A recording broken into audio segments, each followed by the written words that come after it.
sorriso, um carinho, uma oração.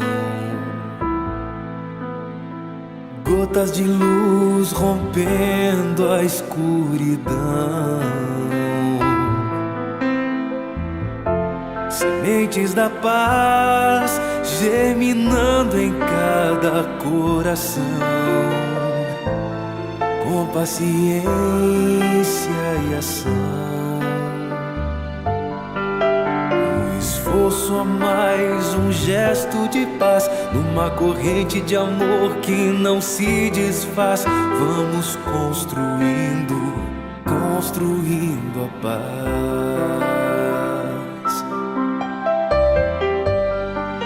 Com coragem pra mudar, humildade pra espalhar a palavra de Jesus.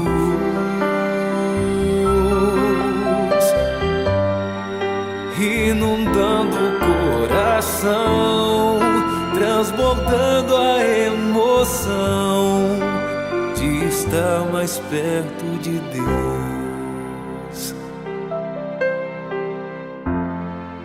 Com coragem vamos alcançar a paz, construindo a paz, a paz, construindo a paz.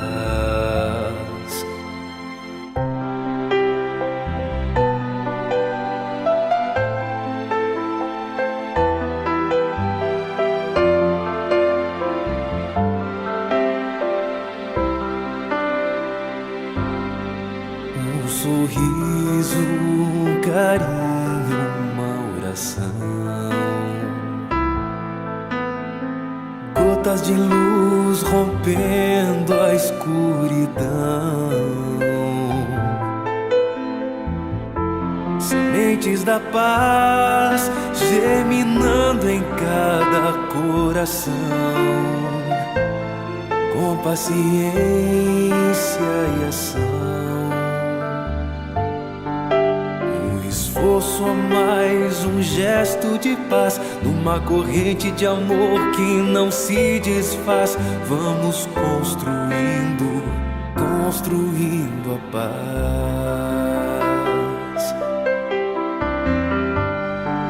Com coragem pra mudar, humildade pra espalhar a palavra de Jesus.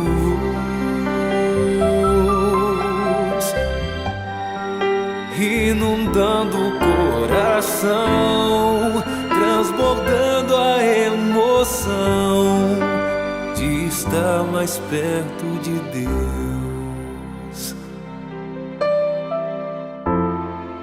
Com coragem vamos alcançar a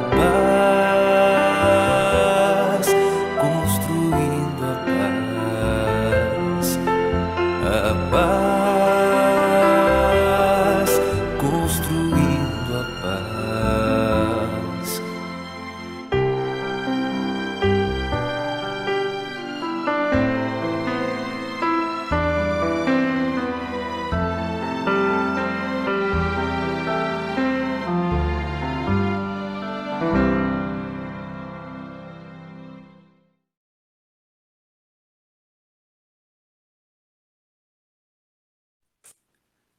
Boa noite, meus queridos.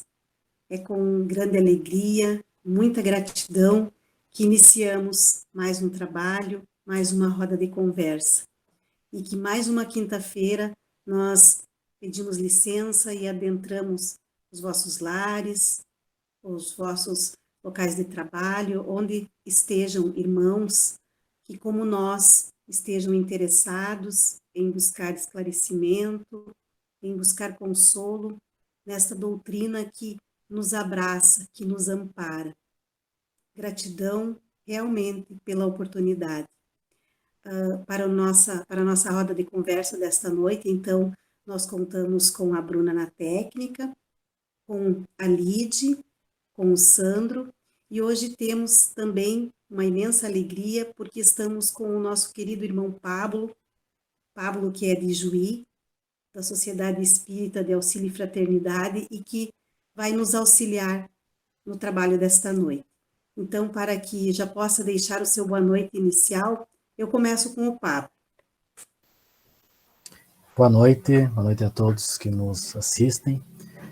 Como eu comentava antes da gravação, uma grande alegria nós podemos realizar essa tarefa novamente. Eu agradeço muito o convite, sempre na esperança de o quanto antes estarmos juntos presencialmente, mas sabemos que essa nossa vontade de aprender, de divulgar a doutrina nos une cada vez mais. Um grande abraço, então, aos irmãos. Sandro. Boa noite a todos que nos ouvem, boa noite aos colegas, agora com um colega especial, diferente porque não faz parte efetivamente da nossa casa, mas de coração ele está sempre aqui conosco, inclusive até reclamou que demoramos muito para chamá-lo, já fica nossas desculpas aqui, Pablo, né, mas é que assim o pessoal está se empenhando, sabe, tá querendo participar também, e isso é positivo, né, eu acho que é muito positivo isso. E o Pablo também é filho do nosso querido irmão também, o Humberto, que já veio aqui contribuir conosco. Então, que sejamos todos bem-vindos e que possamos, nessa troca, né, de estudantes, poder enriquecer esse estudo, né, trazendo ideias de grupos diferentes, mas sempre lembrando que a essência é a do Espiritismo e jamais as nossas ideias, né? Então, que nós possamos ser fiéis a essa doutrina do Cristo, que é codificada por Kardec, e que possamos deixar uma mensagem positiva, né, e bem edificante e, acima de tudo, esclarecedora para aqueles que nos ouvem. Que tenhamos um bom trabalho, guiados por Jesus aí. Lide. Boa noite, amigos. Boa noite ao pessoal querido que nos assiste, nos acompanha. Eu fico realmente feliz de estar aqui de novo e aprendo muito, sempre mais, e isso deixa meu coração muito alegre. Espero que todos possam ter um pouquinho do conhecimento da doutrina dessa nossa roda de conversa, finalizando a introdução do Livro dos Espíritos, né, que foi uma caminhadinha que a gente fez aqui dos 17 itens, e espero que todos possam se manter serenos e aprender bastante também. Obrigado, meus queridos. Então, como a Lidy já falou, dando continuidade ao nosso trabalho, que é o estudo né, baseado na obra O Livro dos Espíritos, e que nós estamos na introdução ao estudo da doutrina espírita. Então, hoje nós vamos ver o item 15, o 16 e o 17. E como se percebe aí, nos nossos dias atuais, percebemos pessoas que veem perigo em tudo, né? Agora nós imaginemos, há 100 e tantos anos atrás, como não seriam maiores esses medos. Por exemplo, pensava-se naquela época que em se fazer um esforço intelectual muito grande, pessoas que consideradas de cérebro fraco na época, elas podiam até perder a razão. Sandro, como a doutrina nos traz, nos esclarece, nos abranda sobre esses perigos que não existem? Na verdade, esses perigos foram empecilhos que os antagonistas tentaram colocar na efetivação do estudo dessa doutrina, né? Quem está acompanhando nossos estudos viu que lá para trás, nos primeiros encontros sobre a introdução do Livro dos Espíritos, os antagonistas falavam primeiro no misticismo, né, querendo desfazer a doutrina, dizendo que as manifestações eram induzidas ou podiam ser até charlatanismo, né? Aí depois falaram da linguagem dos espíritos que não tinham elevação, né, supondo que por ser espírito já é mais elevado do que encarnado. E Kardec vem desconstruindo todos esses antagonismos em cada item dessa introdução, né? Aí depois vi alguns antagonistas falando que os espíritos eram só selecionados, só grandes espíritos viriam.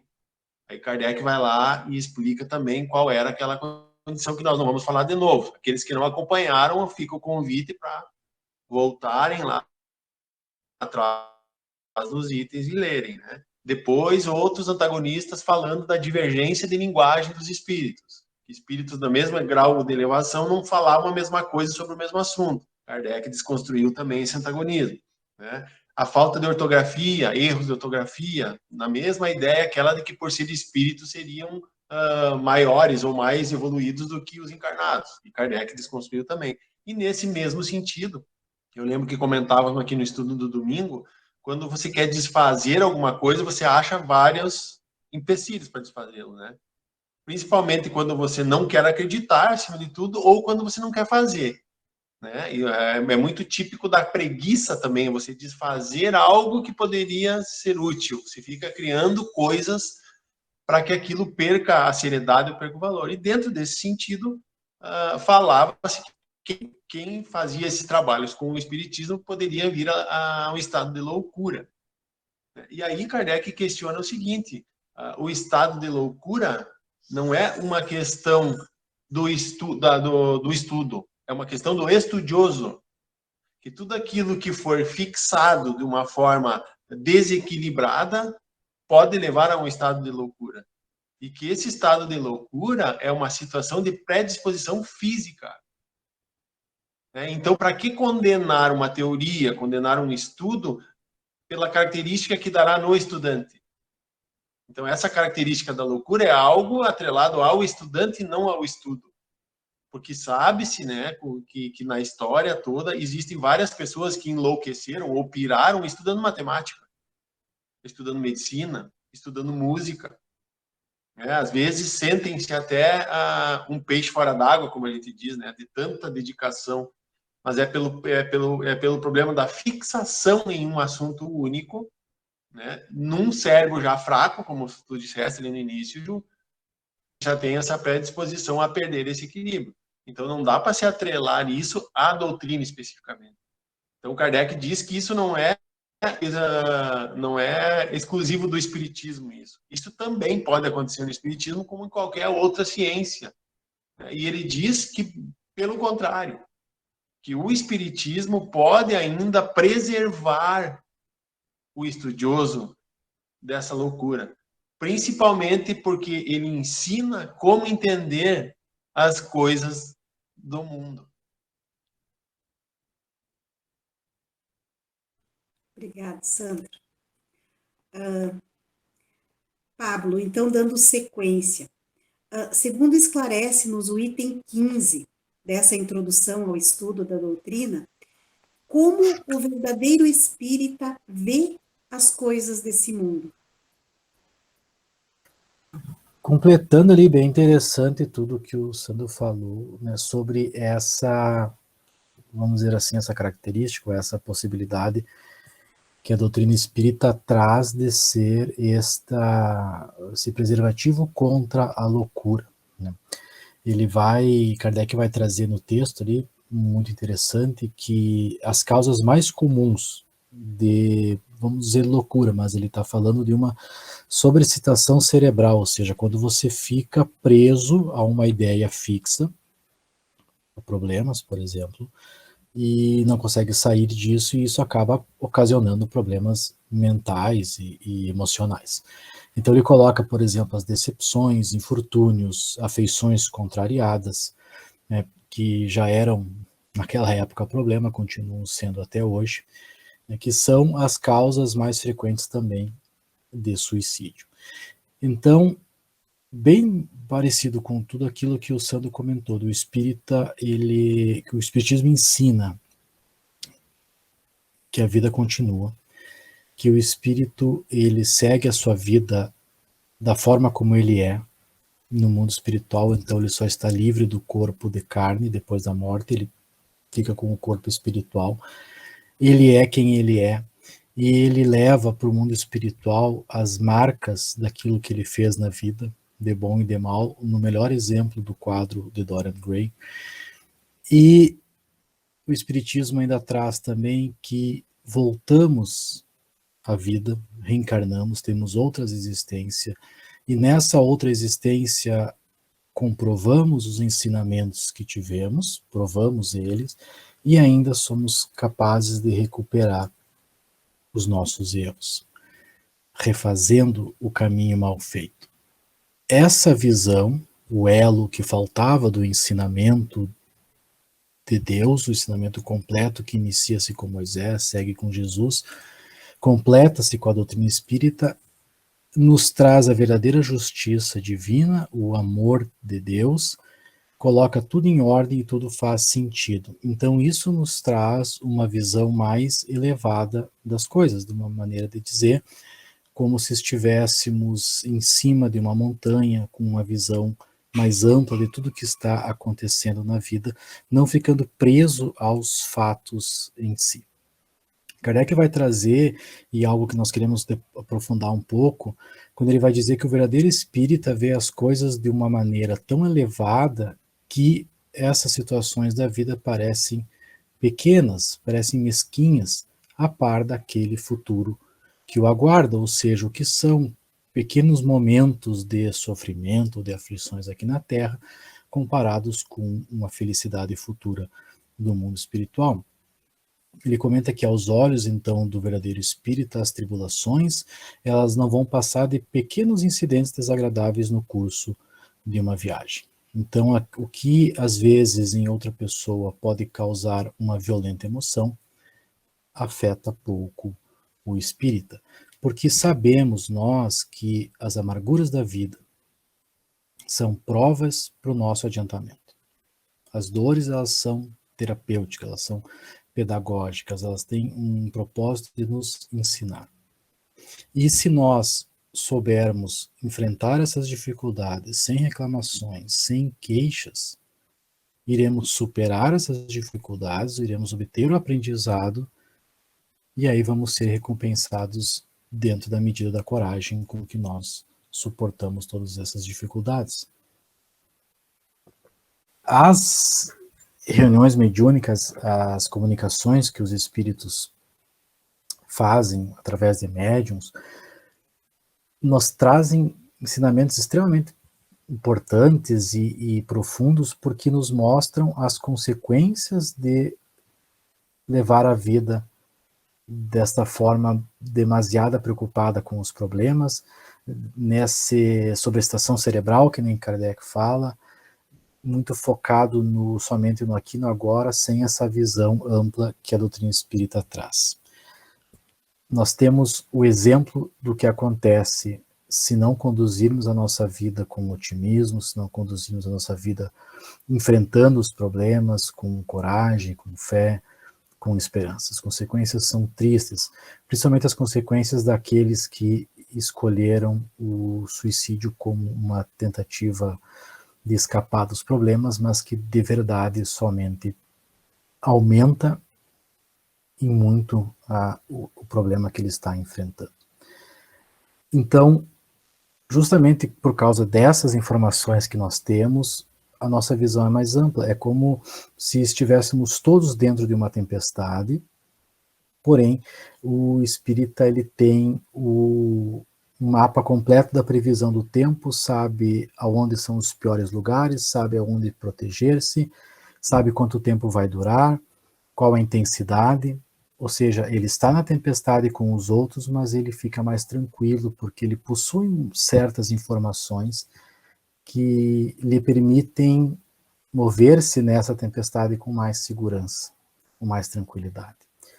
Então você vive no mundo sem ser do mundo, a exemplo do que Jesus disse.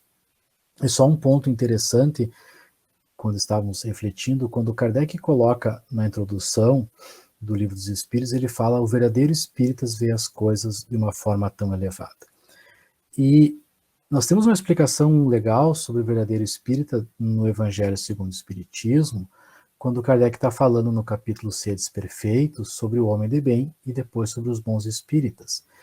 E aí, o homem de bem, Kardec vai trazer que é aquele que cumpre a todo instante a lei de justiça, de amor, de caridade, na maior pureza, que sempre tenta melhorar-se, que é o que possui completamente em si o sentimento de amor ao próximo, faz o bem sem esperar nenhuma retribuição, não alimenta ódio, não alimenta rancor, não alimenta desejo de vingança, vive tentando seguir o exemplo de Jesus. E aí ele comenta que o bom espírita é aquele que estudou o espiritismo e sentiu o espiritismo, ou seja, absorveu os ensinamentos e agora ele vive isso de forma completa, que se torna então o homem de bem, se torna o verdadeiro espírita, o verdadeiro cristão. Então nós podemos só fazer uma comparação que quanto mais nós estudarmos e refletirmos sobre a doutrina espírita e aplicarmos ela no nosso dia a dia, incorporando esses ensinamentos aos nossos movimentos diários, quanto mais ampla será essa visão. Então, nós podemos dizer que, de acordo com a nossa evolução moral, de acordo com esse esforço que nós fizemos de nos melhorarmos, vai ser a altura da visão que nós teremos na vida.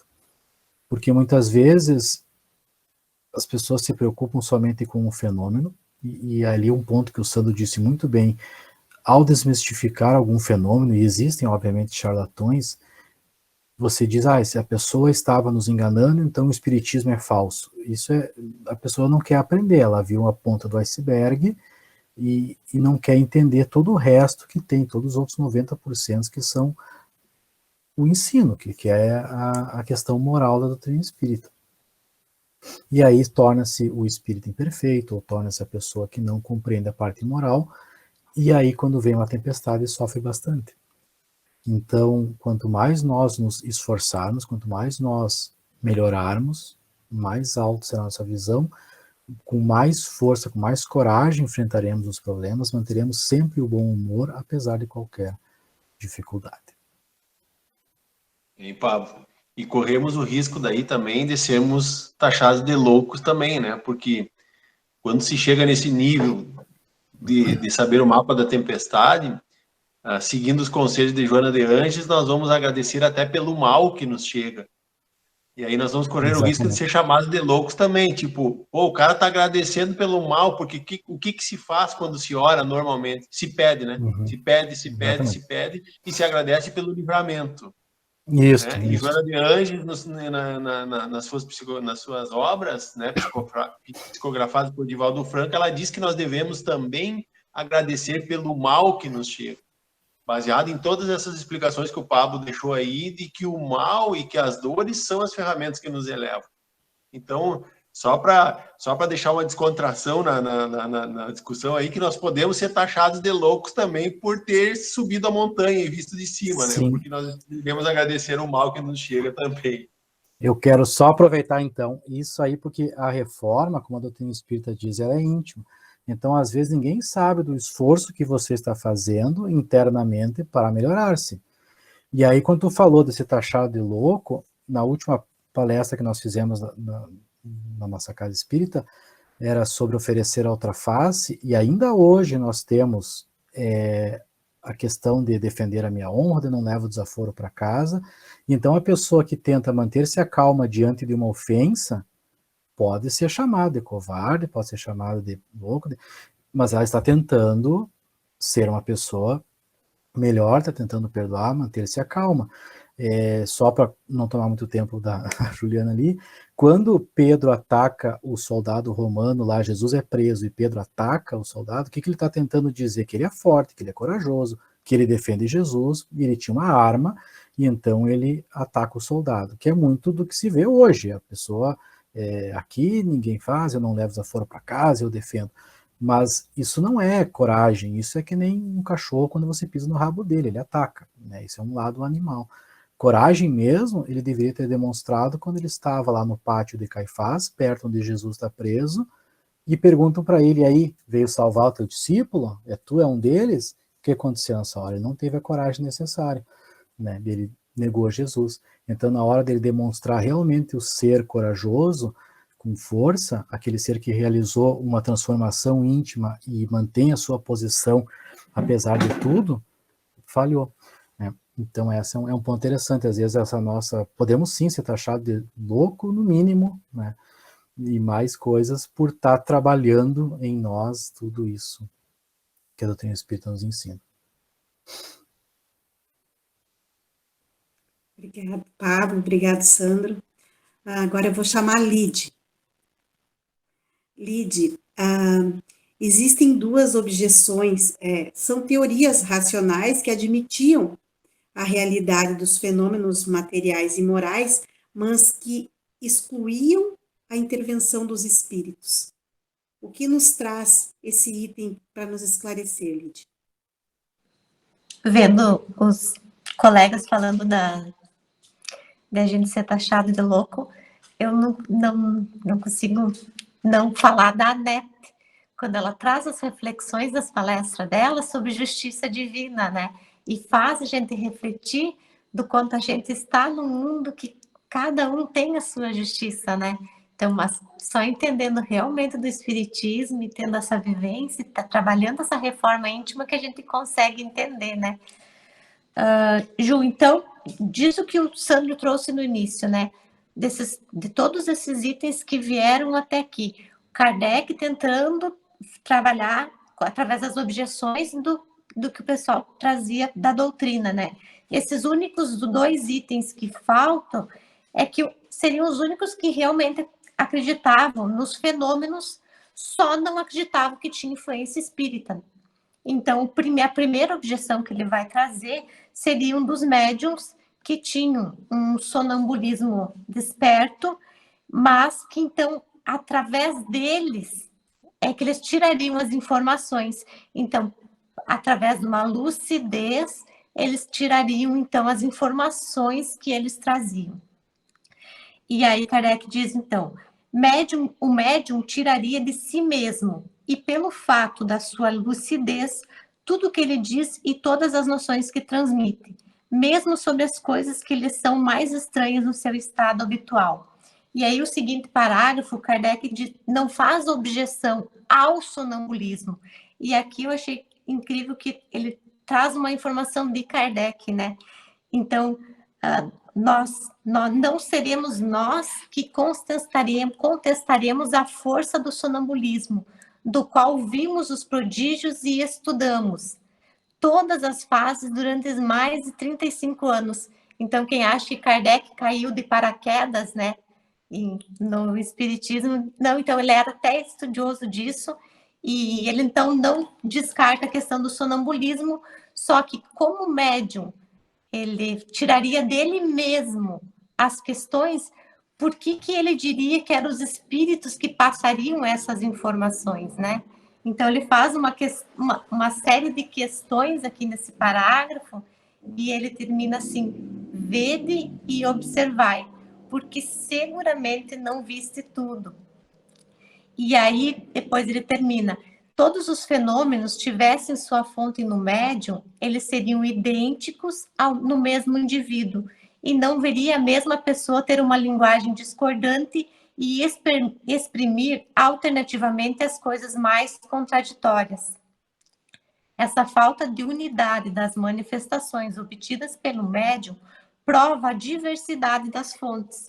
E a gente estudou, e nos capítulos anteriores, que às vezes pela escrita um espírito se manifesta diferente no mesmo médium, então não poderia ser esse mesmo médium que tiraria essa informação dele mesmo. E a segunda objeção, Ju, que ele traz, é que o médium, em vez de tirar de si mesmo as informações, ele tiraria do meio ambiente. E aí o médium seria como se fosse o espelho do ambiente que ele está. Então, recebendo essa informação dos outros, ele passaria as informações obtidas. E aí, Kardec traz aqui, onde os médiuns auriram uma doutrina que não existia no pensamento de ninguém sobre a Terra, inicialmente. Então, se o médium tiraria do ambiente, da onde que ele tirou as primeiras, né, indagações, né? E as primeiras manifestações na França, como na América, não ocorreram pela escrita, nem pela palavra, mas por pancadas, concordando com as letras do alfabeto e formando palavras e frases. Foi por esse meio que as inteligências se revelaram, declararam ser espíritos. Se, pois, poder-se-ia supor a intervenção do pensamento dos médiuns nas comunicações verbais ou escrita, os mesmos não ocorreriam com as pancadas, cuja significação não poderia ser conhecida previamente. E, para explicar um pouquinho mais, certas comunicações do médium são completamente estranhas aos seus próprios pensamentos, ao que o médium mesmo conhece. Tanto que manifestações mediúnicas em outras línguas que o médium não conhece, não tem propriedade, né?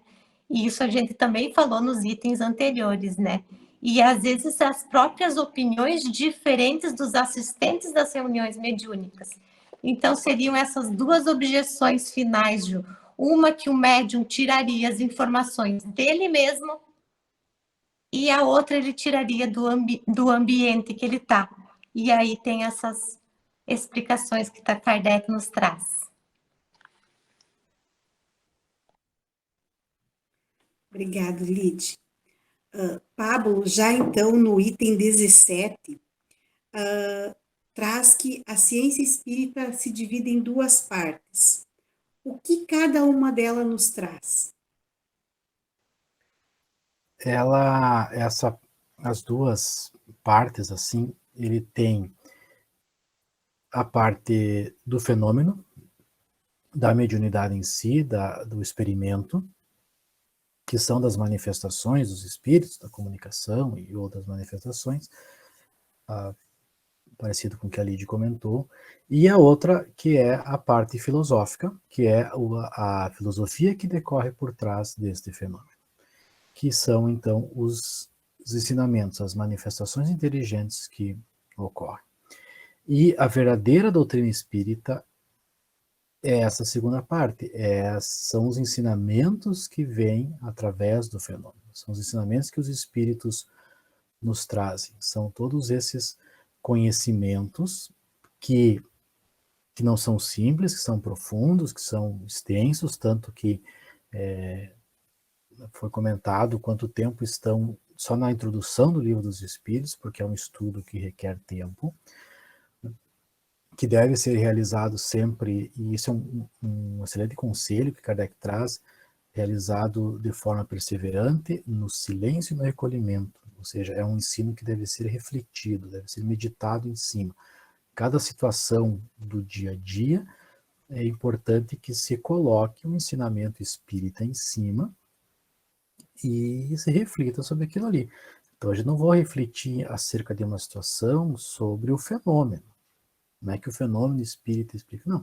O que o ensinamento dos espíritos, o que está nas obras, o que veio através da mediunidade, o que nos traz, ou seja, a mediunidade é um meio, o fenômeno é uma mensagem, é a forma de se entregar a mensagem, mas que o mais importante, ela é realmente a mensagem.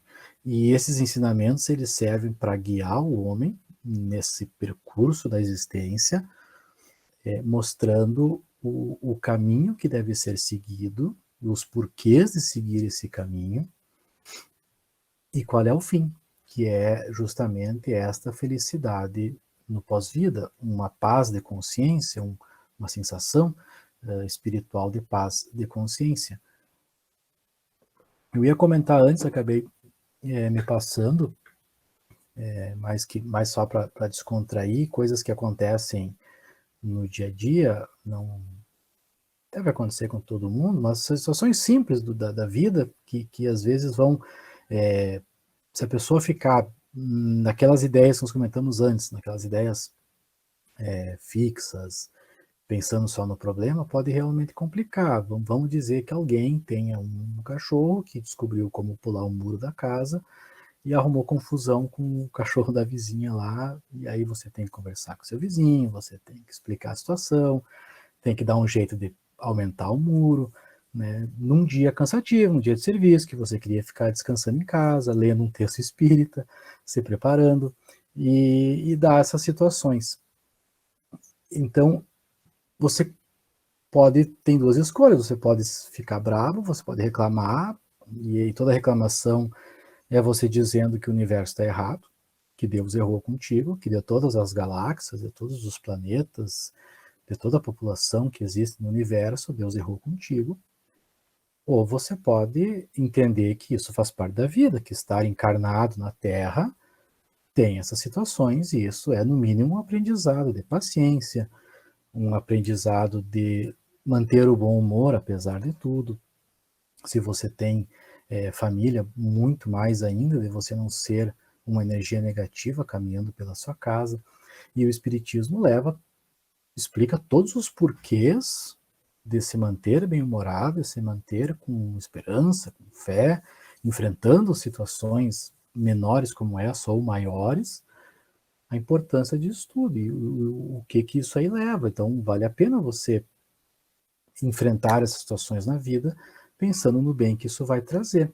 E isso é o que está na final da questão 919 do Livro dos Espíritos, que é uma questão, uma das que traz um dos maiores ensinamentos, que é o conhece-te a ti mesmo, quando Santo Agostinho está decorrendo sobre a importância de você conhecer-se, conhecer os seus sentimentos, conhecer por que você faz o que você faz, por que você sentiu o que você sentiu, se aquilo que você fez está de acordo com as leis de amor, de caridade. E no final dessa questão, ele vai dizer, vai fazer justamente essa comparação da pessoa que aguenta um trabalho, porque o momento vai chegar à sua aposentadoria e ele vai descansar e vai colher os frutos de todo esse trabalho, tirando, obviamente, todas as questões que complicam a aposentadoria. Mas a ideia principal é essa. Então, o que são essas pequenas tribulações da vida, ou essas dificuldades, do tamanho que forem, comparadas com uma felicidade futura do mundo espiritual? Tem pessoas que só querem viver o agora, dizendo que o futuro é incerto. E aí Santo Agostinho diz, é exatamente esse pensamento que nós queremos tirar de você. Nós queremos colocar o pensamento de que a vida continua, de que tem um propósito. E foi por isso que chamamos a atenção de vocês através dos fenômenos que lhe feririam os sentimentos. E agora que temos a atenção de vocês conosco, lhe trazemos as instruções, lhe entregamos os ensinamentos. Então, o fenômeno, a manifestação espírita, as mesas girantes, as pancadas, são tudo formas de chamar a atenção, de nós olharmos e vermos. Existe uma inteligência por trás disso, como a Lídia explicou muito bem. Não é algo próprio do médium, existe uma inteligência por trás. Então, vamos escutar o que essa inteligência está nos dizendo. Vamos ver como é que é essa mensagem, se essa é uma mensagem inteligente, se é uma mensagem que faz bem. Por isso que Moisés fez os seus milagres e dizia vir de Deus para mostrar o poder ali. Então Deus estava se manifestando através dele dentro da literatura do Velho Testamento, para que o ensinamento fosse levado, para que os 10 mandamentos fossem entregues. Da mesma forma, os profetas faziam os seus milagres, Jesus fez milagres, as suas curas, a fim de chamar a atenção. A conversa com Nicodemos demonstra isso, quando Nicodemos diz para Jesus que sei que vem de Deus, porque ninguém ia fazer o que tu faz se não viesse de Deus. Ou seja, essa pessoa faz isso, ela cura, ela faz o bem, ela faz esses milagres que ajudam. Vamos escutar o que ela está dizendo. E da mesma forma o Espiritismo tem essa parte do fenômeno, que é para chamar a atenção, mas, como comentamos antes, o fenômeno é uma pequena parte, essa é a ponta de cima do iceberg, e por baixo tem toda uma parte moral que deve ser estudada, que deve ser refletida. Num exemplo mais talvez fraco, mas que pode ajudar, é como eu receber uma bela mensagem de incentivo, de consolo no meu celular e ficar mais preocupado com o aparelho do que com a mensagem. O que importa não é tanto por onde veio essa mensagem. Eu vou cuidar do meu aparelho, eu vou deixar ele funcionando para que as mensagens possam vir. Assim como o médium deve estudar, deve manter-se sempre nesse clima de aprendizado para que ele possa trazer mais mensagens, mas o que importa realmente é a mensagem, é aquilo que vem através do fenômeno. Essa é a verdadeira doutrina. Obrigado, Papo. Então, como nós vimos nessa introdução, foram 17 itens que vieram sendo explicados por Kardec, mas depois de vistos esses 17 itens, Sandro tem as noções preliminares, né, sobre a doutrina espírita, e tem algumas edições que trazem os prolegômenos. O que eles vêm nos esclarecer, Sandro? Bom, a introdução, Kardec entra fazendo todas essas explicações aos antagonistas, estabelecendo alguns conceitos sobre espírito, sobre alma, né, para dar uma noção do que ele iria falar. E esses prolegômenos, eles vêm através dos espíritos, inclusive quem assina são todos os espíritos que fizeram parte da obra, né, e eles dividem essa ação deles em duas situações, basicamente.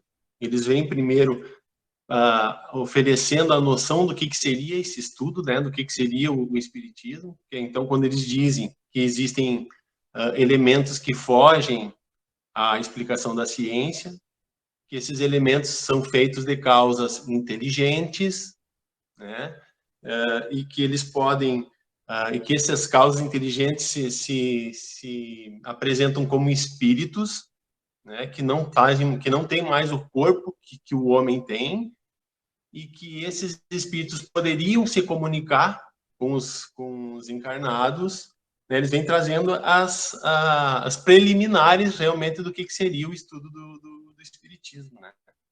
E eles se apresentam como ministros de Deus, que vêm trazer o esclarecimento e o aprendizado para essa evolução que o Pablo falou tão bem aí, né, das características do homem de bem e do que nos eleve e nos aproxime de Deus, né? Eles deixam bem claro que essa obra que seria apresentada seria escrita e redigida por eles, os espíritos, mas que seria assim organizada por aquele que foi escolhido, no caso Kardec, e que se Kardec falhasse já existiria quem o substituísse. E há pressuposições de que fosse Leon Denis, né? Fala-se no meio que poderia ser Leon Denis o que estaria apto a fazer o trabalho de Kardec, né? E ao mesmo tempo os espíritos deixam uma esperança, né? Um entusiasmo eles dão a Kardec quando eles dizem para que ele se ocupe com zelo, com perseverança nesse trabalho, né?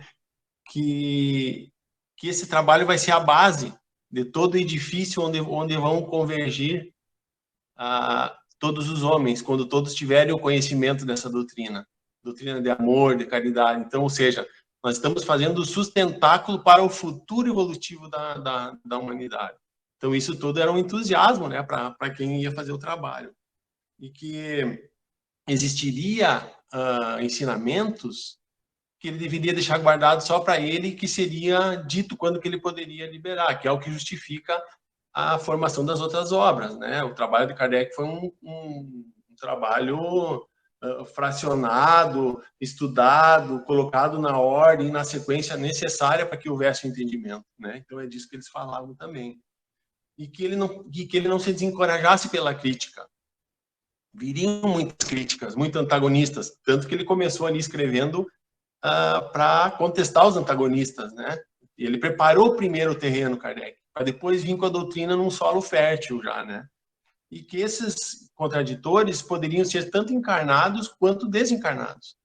Espíritos ainda não desmaterializados que teriam a função, por pouca evolução ou por pouca inteligência ou até por ignorância, atrasar esse contexto, né? Então, que ele tivesse esse cuidado e que ele cresce, né? Que ele cresça em Deus e que ele estaria amparado por Deus e por esses espíritos que estariam ao seu lado quando ele tivesse necessidade e quando pedisse o socorro necessário para tudo isso.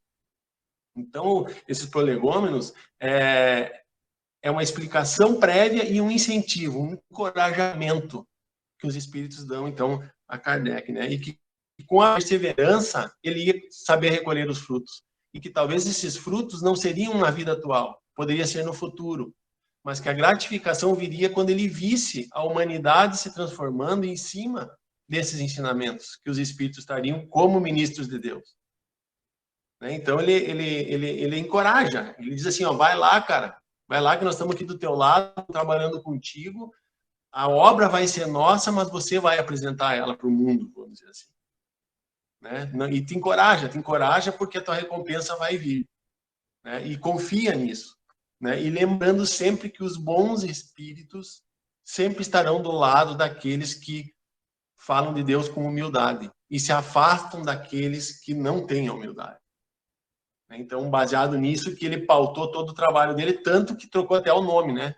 Kardec se usou o pseudônimo de Allan Kardec justamente para que elevasse a obra e não elevasse a ele.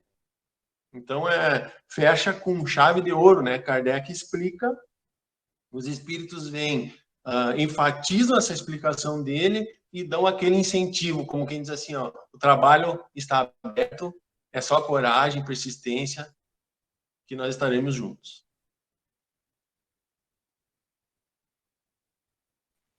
Obrigada, Sandro. E eles também disseram, né, ali, que o orgulho e a ambição serão sempre uma barreira entre o homem e Deus. São um véu lançado sobre as claridades celestes e Deus não pode servir-se do cego para que se compreenda a luz. Então, fica mais uma vez o convite ao estudo, a buscarmos esses esclarecimentos que nos é pedido só a vontade, a boa vontade, e isso é suficiente para entendermos essas grandes verdades que nos esclarecem, que nos consolam e que nos chamam ao compromisso de nos renovarmos, de fazermos essa reforma íntima, tomarmos as nossas más inclinações, as nossas más tendências. Então, fica o convite àqueles irmãos que gostariam de conosco entrar nessa caminhada, do grupo de estudos de domingo, às 20 horas. Pode estar procurando um dos trabalhadores da casa, que será inserido no grupo de estudos, será adicionado no grupo do WhatsApp e receberá um link uns minutos antes para poder participar do estudo. Então, é com sentimento de gratidão, de alegria, que não encerramos, mas nos despedimos nessa noite, né, do trabalho. Gratos pela companhia de vocês, gratos pelos irmãos trabalhadores, pelo Sandro, pela Lide, pela Bruna, em especial pelo Pablo essa noite. Nós não vamos deixar ele tanto tempo agora sem um convite, né? Vamos fazer mais periodicamente. Então, deixando o nosso abraço, o nosso carinho e pedindo que cada irmão agora possa, então, deixar o seu boa noite. Começo pela Lide. Foi muito bom, colegas. Espero que o pessoal de casa também tenha aproveitado. E eu estou empolgadíssima já com a questão 1, que a gente vai começar a semana que vem. E eu aguardo todos vocês. Que Jesus abençoe a semana, o lar, a família de todos vocês. E que a gente possa se encontrar de novo na próxima quinta. Um beijo. Sandro. Boa noite a todos. Obrigado pela companhia no trabalho. Obrigado pela oportunidade do trabalho. E eu reitero aqui que podemos e devemos convidar mais seguido o nosso querido Pablo, para que ele venha participar conosco. Obrigado àqueles que permitem que nós entremos nos seus lares, né? E que nós juntos, né, possamos construir esse ambiente diferente, esse ambiente, essa base da onde se formarão os grandes homens, né? Rumo à perfectibilidade que Jesus deixou ensinado para nós aí. Então, uma boa noite a todos, que tenhamos uma semana boa, produtiva e feliz. Um abraço fraterno em cada um. Até o próximo encontro. Pablo, deixa o teu tchauzinho e o até breve. Tomara que seja um até breve, pelo jeito eu reclamei bastante antes, no começo, que todo mundo falou que vou me convidar mais seguido, eu estava sentindo muita falta. E agradeço imensamente o convite, a oportunidade, é algo que nos alegra, agradeço a todos os irmãos que nos acompanham, e isso nós sempre falamos que essa tarefa nos deixa felizes e nos alegra, estamos aqui todos muito contentes por a tarefa, porque o Espiritismo nos ajuda muito. Ele, com a sua lógica, com a razão que ele traz, a forma como ele explica a vida, o antes e o depois, nos traz uma completude, aquilo que às vezes a gente busca a vida inteira, e explicam das pequenas às grandes situações, e nos faz muito bem, nos ajuda. E é tão bom falar daquilo que nos ajuda, é sensacional falar daquilo que nos deixa bem, que faz com que nós nos tornemos pessoas melhores e sintamos isso, que nós estamos melhorando, e melhorando junto com aqueles que nós amamos. Poder ter essas oportunidades de falar disso é uma alegria. Ainda bem que Jesus nos concede essa dádiva. Então, um grande abraço a todos os irmãos, todos aqueles que nos acompanharam até agora. A Bruna também deixa seu boa noite, seu abraço a todos, e que possamos, todos nós, encarnados e desencarnados, permanecermos nesta harmonia, nessa paz que o amor de Jesus vem nos propor, vem nos convidar. Uma boa noite a todos, até a próxima oportunidade.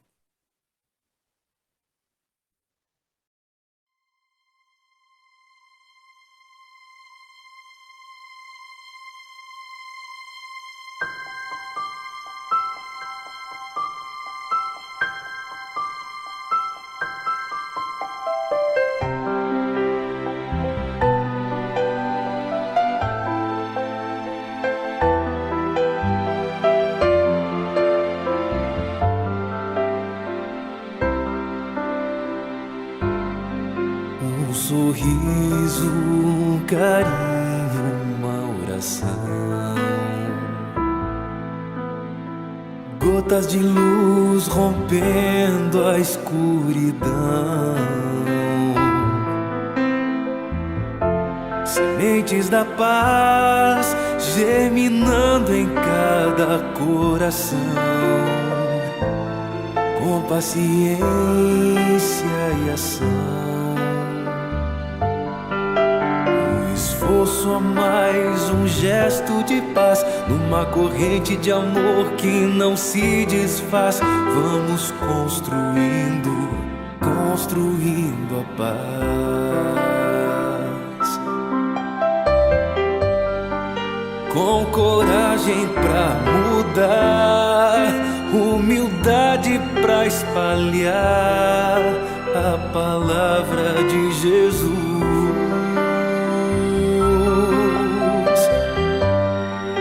inundando o coração, transbordando a emoção de estar mais perto de Deus.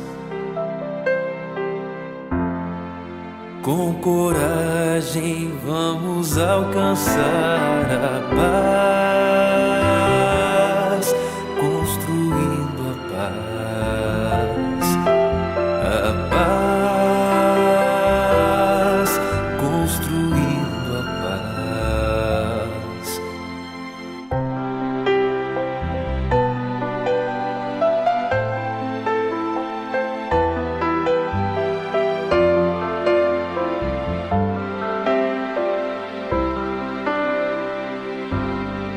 Um sorriso, um carinho, uma oração, gotas de luz rompendo a escuridão,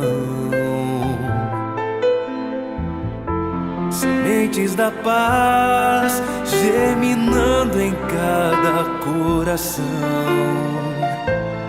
com paciência e ação. Esforço a mais, um gesto de paz, numa corrente de amor que não se desfaz. Vamos construindo, construindo a paz,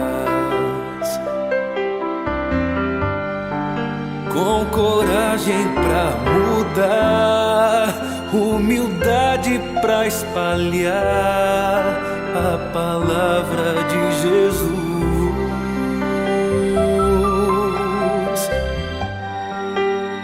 inundando o coração, transbordando a emoção de estar mais perto de Deus.